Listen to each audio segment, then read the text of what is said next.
বন্ধুরা, ছোট বড় দু রকমেরই চিংড়ি মাছ ছিল, তাই কুটে বেছে পরিষ্কার করে আর ভেতরে যে কালো শীটটা হয় তা ফেলে দিয়ে সব পরিষ্কার করে নিয়েছি, কারণ আজকে করব চিংড়ি বাটা। এবার কড়াটা বসিয়ে দিয়েছি আর কড়াতে আমি তেল দিয়েছি, তেলও গরম হয়ে গেছে। এইবার চিংড়ি মাছগুলো সব আমি নুন হলুদ দিয়ে ভেজে নেব।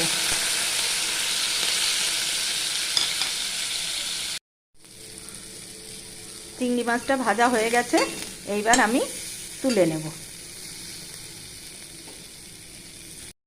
আবার কড়াটা বসিয়ে দিয়েছি আর দিয়ে দিয়েছি শুকনো লঙ্কা,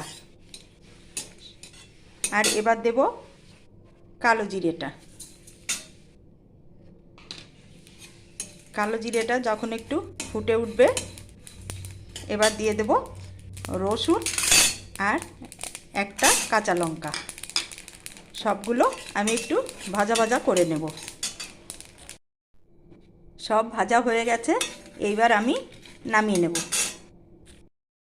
এবার সব কিছু আমি বাটার পরে নিয়ে নেব, আর সেই সাথে নেব একটু কুচিয়ে রাখা কাঁচা পেঁয়াজ, আর দেব সাথে একটু নুন। এবার আমি প্রথমে এগুলোকে বেটে নেব।